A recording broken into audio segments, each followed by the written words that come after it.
Nah, di sini kita bisa melihat padi jenis Ceherang yang tadi umur 95 hari, ya, umur 95 hari dan sudah mulai menguning.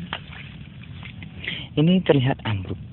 Sementara di BSM, ya, sama sekali tidak ambruk. Tidak ada yang satu batang pun dari Ceherang ini mengalami ambruk. Itu luar biasa Ceherang dan luar biasanya organik. Sama-sama kita bertanam, bercocok tanam secara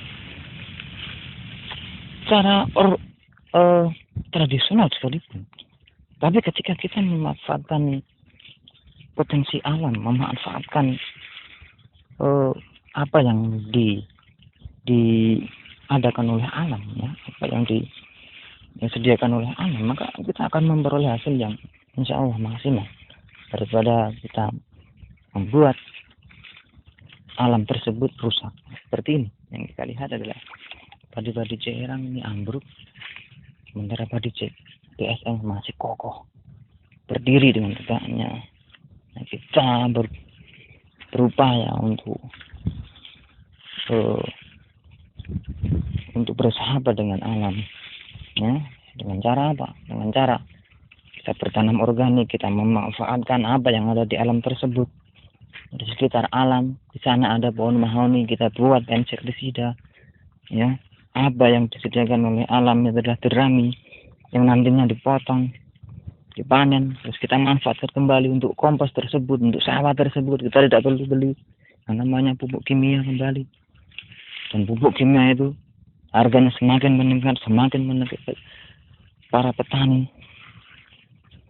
Semakin mencekik para petani dengan harga yang semakin melambung tinggi. Sementara tanah kita rusak sendiri. Dan kita salahkan kepada siapa? Kita salahkan kepada alam. Padahal alam tidak bersalah. Kitalah yang bersalah. Kita terlalu sombong.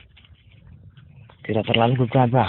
Terlalu tidak punya sabar untuk menunggu proses fermentasi kompos. Proses pembuatan daripada insektisida yang kita peroleh dari bahan-bahan di lingkungan sekitar kita.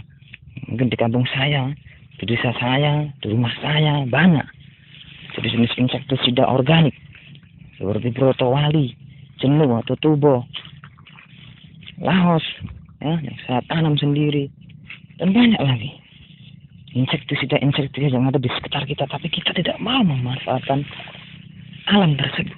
Kita tidak mau bersahabat dengan alam, sehingga yang apa yang kita dapatkan?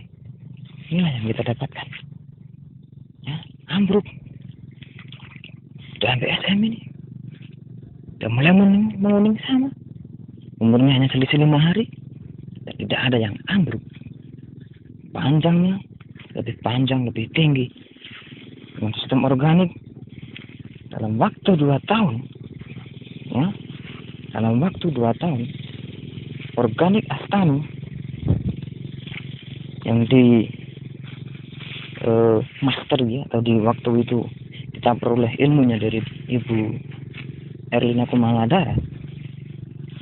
Ini yakin bahwa dalam waktu 2 tahun hasil yang diperoleh organik kita dengan padi-padi kimia itu akan berbeda, akan lebih tinggi kita, ya, akan lebih tinggi kita, mungkin kisaran lebih tinggi 20% daripada padi-padi yang kimia. Dan untuk saat ini saya berdiri di sini, saya sudah mempraktekkan organik itu sudah 1 masa tanam ini. Artinya itu berarti 1 tahun lebih, sekitar 90 hari, ya, atau 1 tahun lebih 3 bulan. Ya, kurang lebihnya seperti itu. Dan hasil yang saya dapat, alhamdulillah saya puas dengan hasil yang saya dapat. Dan saya bisa bersahabat dengan alam. Saya bisa menjadi khalifah di bumi karena saya diperintahkan oleh Tuhan saya untuk menjaga alam ini, untuk menjadi khalifah daripada alam di sini, ya, baik dari tanaman, hewan yang ada di sini. Saya tidak pernah yang namanya nyetrum listrik membunuh yang namanya tikus, membunuh yang namanya apapun yang ada di sini. Saya mencoba untuk bersahabat. Tapi alhamdulillah tidak ada tikus di sini, walaupun ya ada sedikit. Saya biarkan saja, dan semoga itu menjadi berkah bagi saya. Amin. Dan kita masih lihat ini padi yang sekitar 4 rumpun. Padi yang 4 rumpun, dan ini diikat sehingga berdiri. Dan yang BSM tidak ada yang perlu kita ikat karena itu berdiri dengan kokoh, dengan tegak, dengan luar biasa tingginya dan hebatnya. Sekian dari saya. Assalamualaikum warahmatullahi wabarakatuh.